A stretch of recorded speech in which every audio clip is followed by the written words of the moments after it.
سبقت وحضرتها معاكم زبدة الكاكاوية. عسلامة، مرحبا بكم. اليوم شالبرتنا باش تكون بالتمر. كما شفتوا من الاول عندنا كاكاوية سبقت وحضرناها مع بعضنا. زبدة الكاكاوية هنا سرعت باش نحضرها، نجموا ترجعوا للفيديو. هنا عندنا كمية متمر باش نحي لها النواة نتاعها. هذه باش نعملها الكمية، باش ناخذ كمية شوية ماهيش الكمية الكل، وباش نعملوها كرات التمر. سبقت حتى هي وحضرناها مع بعضنا. وعندنا التمر هذا باش نحشيوه بزبدة الكاكاوية. كيما تنجموا تستعملوا نتوما كريمة كاكاوية، والا حتى لوز تنجموا تحمسوه وترحيوه، والا بفريوه. الكميه اللي حشتي بها سبقت وحضرناها مع بعضنا، وقلنا كونه نمسحوه من البرا ونحيوله النواة. من المستحسن الكعبات باش نستعملوها الكرات التمر يكونوا هكا طريين، ما يكونوش يابسين.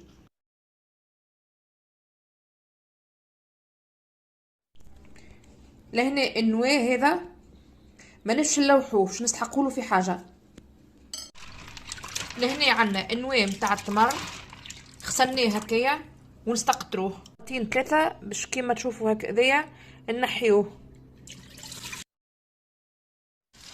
ونحطوه يتنشر. ولهنا باش نحضروا قهوة الشعير. الأصل فيه الشعير، نستعملوا الشعير اللي بالقشرة.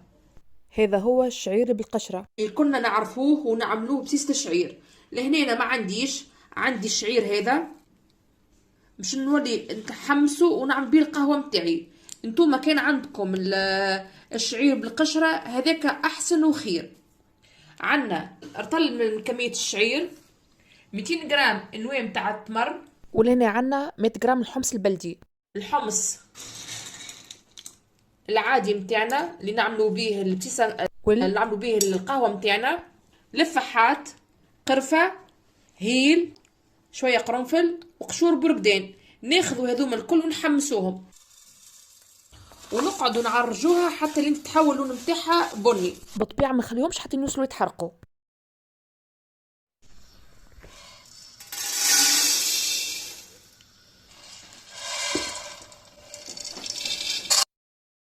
لهنا تحصلنا على رطل تمر من غير نواة. احنا قلنا مستحسن يكون التمر متاعنا طري باش يترحى معانا. كيما تشوفوا نرحيوه في الماكينة هذيا، ونرحيوه حتى في ماكينة اللي نرحيو بها اللحم باش نزيدوا عليها 200 جرام زبدة الكاكاوية. سهل في عملية في الرحيل. الماكينه متاع اللحم متاعنا هذه الكميه تنجموا تزيدوا كيما تحبوا. كيما شفتوني من الاول رحيت وخلطت معاه زبده الكاكاويه. يدينا بشويه زيت، ناخذوا التمر اللي رتحناه بعد ما كملنا رحيناه حبه تقريبا 20 جرام، وناخذوا بالكعبه هكايا. مستحسن يكون بحذاكم زيت، ونكعبروا هكايا ونعديوه يا اما في جلجلين هكا ابيض، والا كاكا جوز الهند، والا كاكاو، والا هنا عندي جلجلين هذا الغامق. نرحيو الحبوب اللي حمسناهم.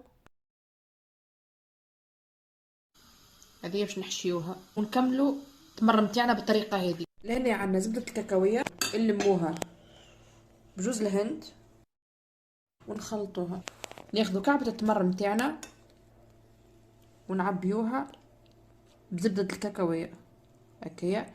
تنجموا باش تكون لكم سهله تعبيوها في ساكابوش، اما كي تحلوا كي تستعملوا الساكابوش تحاولوا تحلوه شويه يعني اكثر باش تنجم يخرج لكم. خاطر ما تنساوش كانوا حاطين فيه جوز الهند. بالطبيعه نحاولوا نستويوها بيدينا ولا حتى بمغرفه، ونحيو هذايا الزيت شويه هكا نجملوها. يعني حتى نحبش نغلفوها، اما مستحسن ما نخليوهاش خارجه برشا. ونكملوا كعبتنا بالطريقه هذه. ثلاثه ذيبه ناخذوا كعبتنا اللي حضرناهم ونغطسوا كل واحده في الشوكولاته،